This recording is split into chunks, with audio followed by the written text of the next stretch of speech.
و میشه که از نمونه های ولایاتی که موفقیت هم داشتن و دستاورد داشتن و اینا تانستن که محو کنن مواد مخدره را، یعنی ولایتی بدون مواد مخدره است، از تجربه زیام استفاده شود. نقش علما، نقش موسفیدان، نقش جامعه مدنی در این زمینه بسیار نقش مهم است. به صورت کل این مسئله را بر یک مبارزه ملی تبدیل کردن و مردم متوجه از این مسئله و قضیه ساختن و مردم بسیج کردن در مبارزه با مواد مخدره مسئله است که در برنامه‌های ما وجود داره و انشاءالله که سبب محو مواد مخدره از افغانستان خواهد شد. و یک نکته بسیار مهم و عمده است که در هر برنامه‌ای که روی دست گرفته میشه مشروعیت کسایی که دستن در کاری کار هستند این مهم است. مشروعیت از کجا میاد؟ پاکی کسایی که مسئولیتی از این مسئله را دارند. اگر مسئولین کلان متهم شوند برای دست داشتن در قاچاق مواد مخدره، باز کارشان نتیجه نخواهد داشت. بله، تشکر آقای دکتر عبدالله. خدمت بیننده های محترم تلویزیون باید عرض بکنیم که ما امیدوار هستیم آقای حامد کرزی در سری از مناظره های دیگی که ما برگزار میکنیم حضور پیدا بکنن و در رابطه با برنامه های کاری و اهداف کاریشان صحبت بکنن. میخوایم از آقای دکتر اشرف غنی احمدزی بپرسم که آیا شما کدام مسئله را گره گشای حل مشکلات یا مسائل اقتصادی افغانستان میدانین؟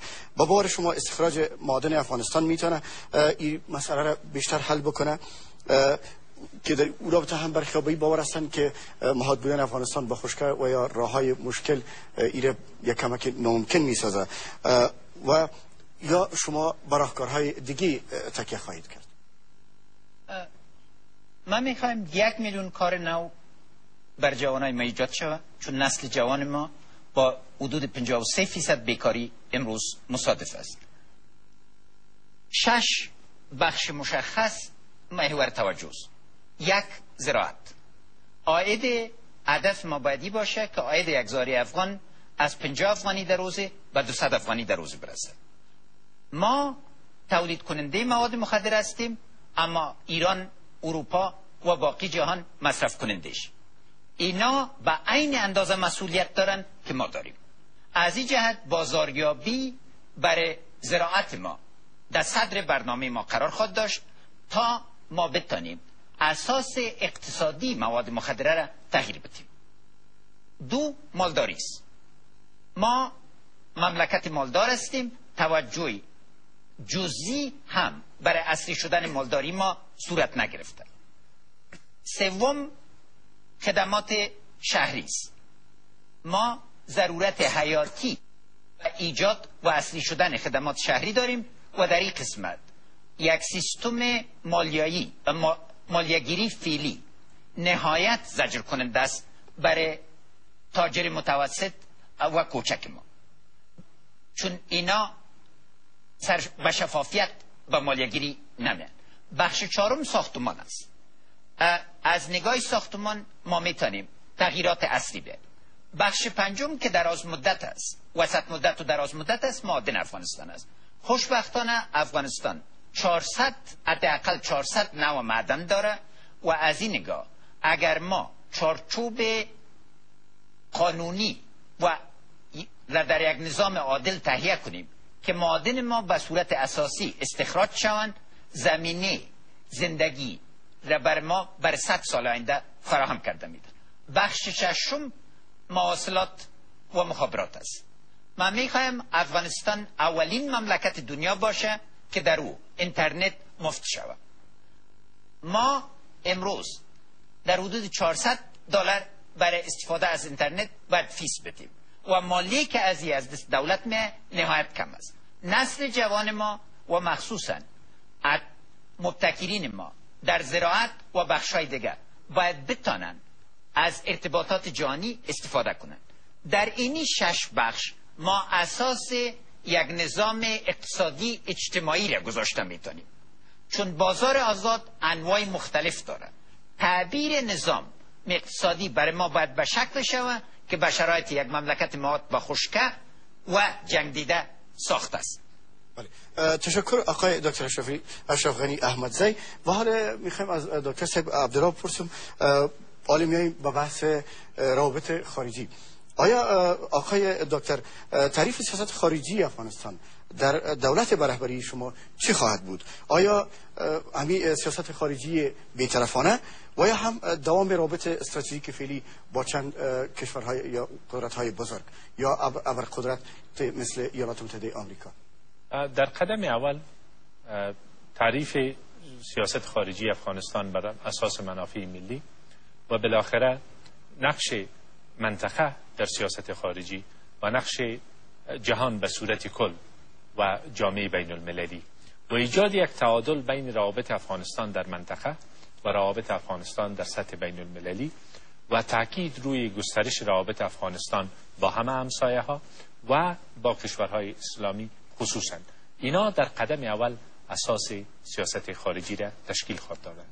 اما من یک وعده دیگر هم به مردم افغانستان میتونم که یک بحث ملی را روی مسئله بی‌طرفی افغانستان باید آغاز کنیم و بالاخره مردم افغانستان به بحث و گفتگو روی از این مسئله بپردازند، در صورتی که خواست مردم افغانستان همی باشه که افغانستان بی‌طرف اعلان شود. البته این جدا از او مسئله اشتراک در نهضت عدم انسلاک است، جدا از او مسئله است و نمونه های از این نوع بی‌طرفی در دنیا وجود داره که مسئله سوئیس یکی از او نمونه هاست.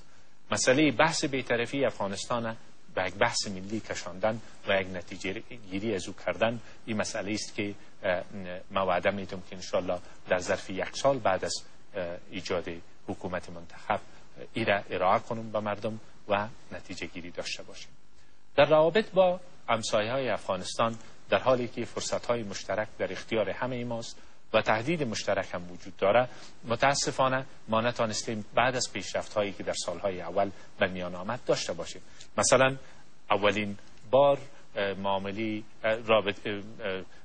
توافقنامه همسایگی نیک، اعلامیه همسایگی نیک بین افغانستان و همسایه ها در زمان تصدی وزارت امور خارجه در سال 2002 امضا شد.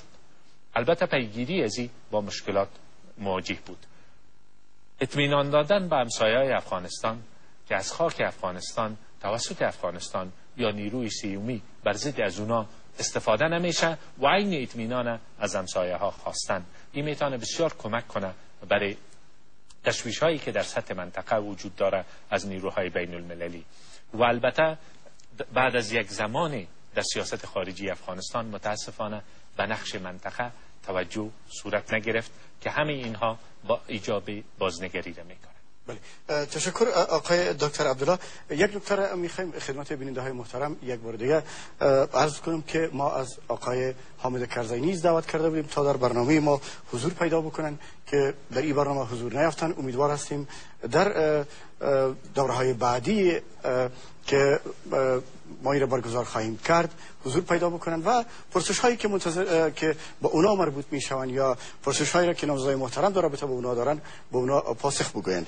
و حالا میخوایم از دکتر صاحب اشرف غنی بپرسیم که با توجه به حضور نیروهای نظامی بیش از 40 کشور در افغانستان، شما توازن در رابطه افغانستان با کشورهای منطقه و کشورهایی که در افغانستان حضور نظامی دارند چگونه خواهد تانستین حفظ بکنید؟ قسمت اول برنامه ما در بخش منطقه بر اساس همکاری اقتصادی بنیاد خواهد گذاشت. ما مسائل نهایت مشترک با 3 جمهوریت آسیای مرکزی داریم که در قسمت تولید برق و ترانزیت نقطه اول ازی بوده می باشه. در عین حال چین به حیث بزرگترین خریدار معادن افغانستان عرض اندام میکنه. از این جهت یک راه جدید بین کابل و چین از راه بدخشان و به ارتباط از پنجشیر و کوتل انجمن از منافع حیاتی ما خواهد بود. در عین حال با ایران ما منافع نهایت مشترک زیاد داریم. طور مثال اگر غیر مورد ضرورت افغانستان از ایران بخریم